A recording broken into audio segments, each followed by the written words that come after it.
ஆதாமுக்கோ ஏற்ற துணை இன்னும் காணப்படவில்லை.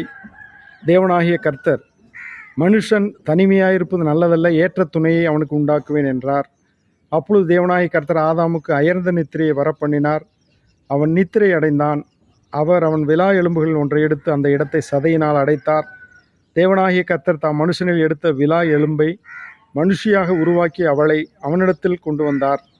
அப்பொழுது ஆதாம், இவள் என் எலும்பில் எலும்பும் என் மாம்சத்தில் மாம்சமாய் இருக்கிறாள். இவள் மனுஷனில் எடுக்கப்பட்டபடியினால் மனுஷி எனப்படுவாள் என்றான்.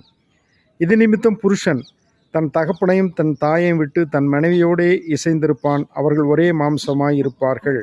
ஆதாமும் அவன் மனைவியுமாகிய இருவரும் நிர்வாணிகளாய் இருந்தும் வெட்கப்படாதிருந்தார்கள். அருமையான ஒரு குடும்பத்தை கர்த்தர் உண்டாக்குகிறார். அந்த குடும்பத்திலே தாய் இல்லை, தகப்பன் இல்லை, அண்ணன் இல்லை, தம்பி இல்லை, தங்கை இல்லை, யாரும் இல்லை. அவர்கள் கணவன் மனைவியுமாய் இருந்தார்கள். அங்கு கர்த்தர் இருந்தார். முப்புரி நூல் சீக்கிரமாய் அறாது என்றபடி அங்கு 3 நபர்கள், தேவனாகிய கர்த்தர், கணவன், மனைவி, இந்த 3 பேர் நடுவே இருந்த தேவ பிரசன்னம் இன்றைக்கு இருக்கிறதா? மனிதனை மண்ணிலிருந்து உண்டாக்கின தேவன் மனுஷியை அவன் எலும்பிலிருந்து உண்டாக்கினார். அவர்கள் இருவரும் ஒரே மாம்சமும் ஒரே இரத்தமுமாய் இருக்கிறார்கள். எலும்பில் எலும்பும் மாம்சத்தில் மாம்சமாய் மனைவி இருக்கிறாள் என்று சொல்லி ஆதாம் இங்கு அறிக்கையிடுவதை கேட்டோம். இங்கு வேதம் சொல்லுகிறது, புருஷன் தன் தகப்பனையும் தன் தாயையும் விட்டு தன் மனைவியோடு இசைந்திருப்பான். அவர்கள் இருவரும் ஒரே மாம்சமாய் இருப்பார்கள். இந்த அற்புதமான ஒரு அமைப்பு தேவன் அருளியது. கணவன் மனைவி உறவு கடைசி வரை வருகிற ஒரு உறவு. இந்த உறவு தேவனாலே நியமிக்கப்பட்டது. எபேசியர் நிருபத்திலே கிறிஸ்து சபைக்கு தலையாயிருக்கிறார்.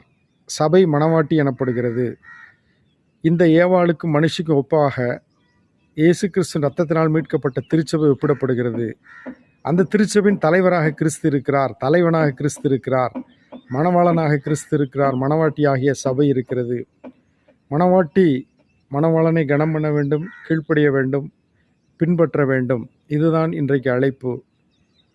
கணவன் எப்படி மனைவிக்கு தலையாயிருக்கிறானோ அப்படியாக சபைக்கு கிறிஸ்து தலையாயிருக்கிறார்.